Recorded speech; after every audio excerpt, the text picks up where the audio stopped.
क्या आपने कभी सुना है कि एक राजा ने अपने प्राण त्याग दिए सिर्फ इसलिए क्योंकि उसकी जुबान से झूठ निकल गया था? यह कहानी है ओरछा के राजा मधुकर शाह और रानी गणेश कुंवरी की और उस रहस्यमयी स्थान की जिसे आज लोग कहते हैं छोटा वृंदावन यानी ओरछा का राम राजा मंदिर। क्या आपने कभी सुना है कि एक राजा ने अपनी गद्दी भगवान को सौंप दी और खुद उनके दरबार में सेवक बनकर खड़ा रहा? यह कहानी है मध्य प्रदेश के ओरछा नगर की, जहां राजा मधुकर शाह कृष्ण भक्त थे और उनकी रानी गणेश कुंवरी भगवान राम की अनन्य उपासक। एक दिन राजा ने रानी से कहा, अगर तुम्हारे राम सच्चे हैं तो उन्हें ओरछा ले आओ। यह सुनकर रानी अयोध्या चली गईं और तपस्या में लीन हो गईं। महीनों की कठिन आराधना के बाद प्रभु श्री राम ने बालक रूप में उन्हें दर्शन दिए और कहा, मैं तुम्हारे साथ चलूंगा, पर एक शर्त है, जहां पहली बार मुझे विराम मिलेगा वहीं मैं स्थायी रूप से स्थापित हो जाऊंगा। रानी सहमत हो गईं और भगवान की मूर्ति को लेकर ओरछा लौटीं। जैसे ही उन्होंने मूर्ति को महल के रसोईघर में रात भर के लिए विश्राम हेतु रखा, अगली सुबह वह मूर्ति वहां से नहीं हिली। भगवान ने उसी स्थान को अपना धाम बना लिया। राजा यह देख हैरान रह गए।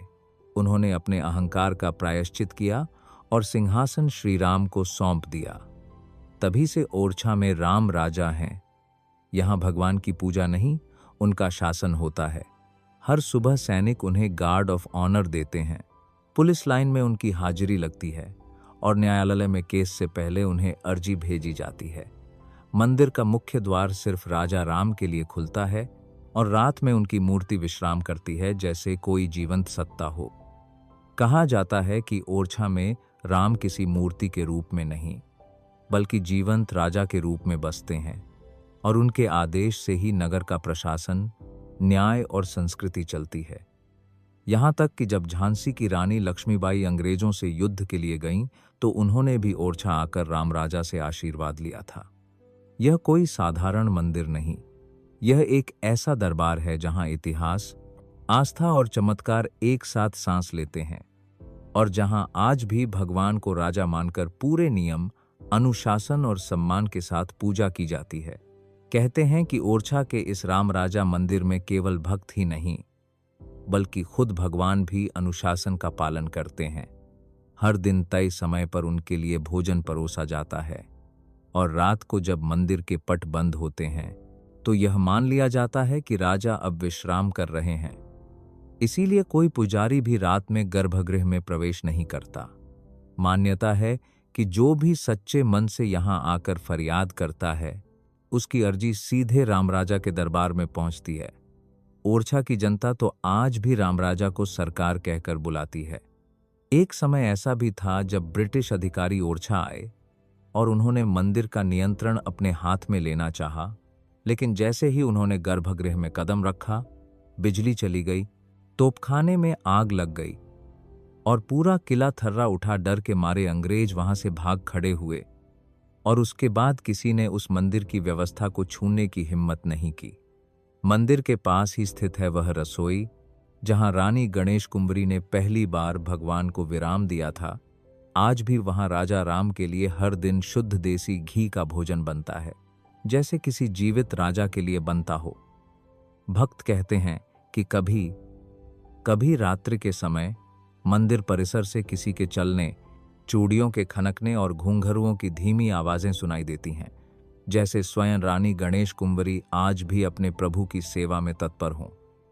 हर साल लाखों श्रद्धालु ओरछा आते हैं, कोई न्याय मांगने, कोई संतान सुख के लिए और कोई उस अद्भुत राजा के दर्शन के लिए जिसने मूर्ति नहीं, जीती जागती सत्ता के रूप में अपने राज्य को स्वीकारा।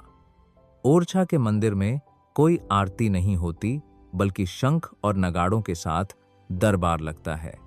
लोग जब रामराजा के सामने आते हैं तो हाथ नहीं, सिर झुकाते हैं, जैसे किसी सम्राट के दरबार में खड़े हों।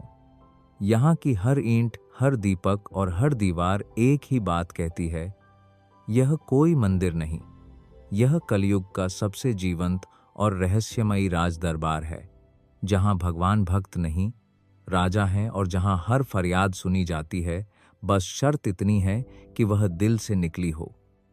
ओरछा का राम राजा मंदिर हमें यह सिखाता है कि जब श्रद्धा, त्याग और प्रेम एक हो जाते हैं, तब ईश्वर सिर्फ पूजे नहीं जाते, वे शासन करने उतर आते हैं।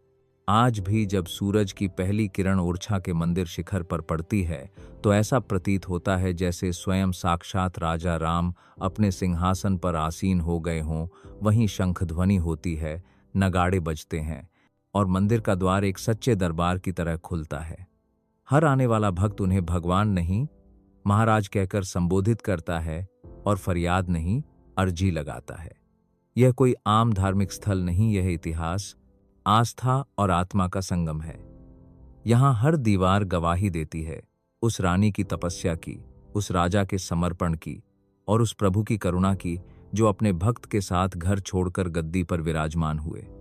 कहते हैं, ओरछा में किसी भी राजा ने दोबारा सिंहासन पर बैठने की हिम्मत नहीं की, क्योंकि यहाँ अब एक ही राजा है, राम राजा।